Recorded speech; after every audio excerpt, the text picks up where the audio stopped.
तो दोस्तों, I am Pankaj Kumar from Chaudharipur. आप देख रहे हैं chemistry classes by Pankaj sir. दोस्तों, आज जो मैं आप लोगों के लिए टॉपिक लेके आया हूँ, ऑब्जेक्टिव क्वेश्चन क्लास 9th के लिए। बाबू, इसमें जो क्वेश्चन आपका दिया है, पहला क्वेश्चन जो है, total mass of an atom is contain in.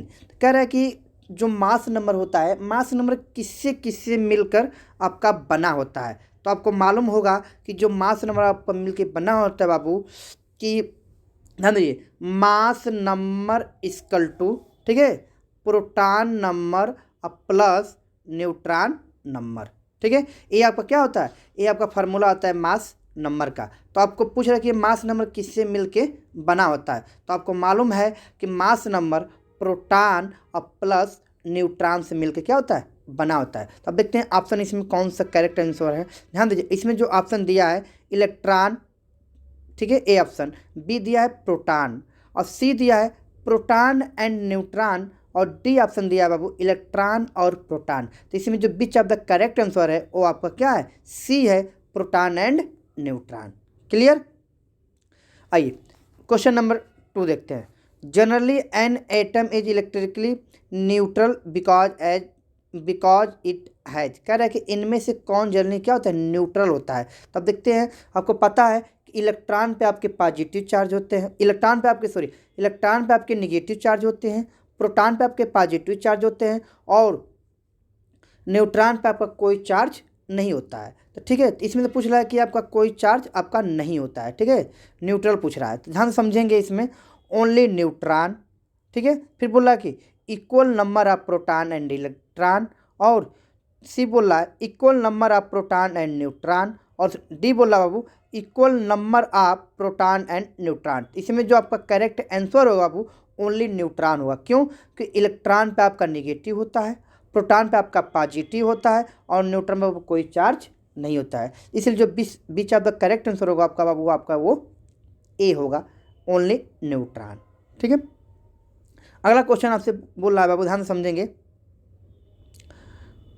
Nucleus of an atom has. कह रहे कि न्यूक्लियस में क्या क्या आपका प्रेजेंट होता है। तो आपको मालूम होगा बाबू, ध्यान से समझेंगे। न्यूक्लियस में फिर आपका वही क्वेश्चन है आपका, ध्यान से समझेंगे क्या क्या ऑप्शन दिया है इसमें।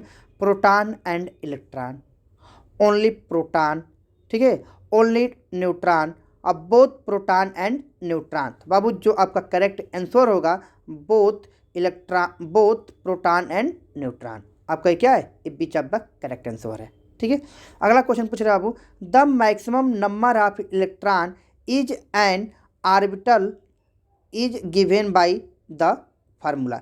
कह रहा है कि हम किस फार्मूला से बता सकते हैं कि ऑर्बिटल में या सेल में कितने मैक्सिमम इलेक्ट्रॉन हो सकते हैं। तो बाबू इसका जो फार्मूला होता है 2n का 2 स्क्वायर। ठीक है बाबू, ये इसका फार्मूला होता है। अब देखते हैं इसमें कौन सा फार्मूला आपका सही है।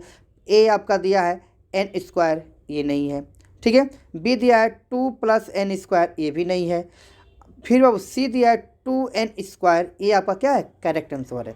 ठीक है, जो फार्मूला दिया है 2n स्क्वायर आपका क्या है, बीच ऑफ द करेक्ट आंसर है। ठीक है, आगे हम बात करते हैं बाबू, ध्यान से समझेंगे 5वां क्वेश्चन पे।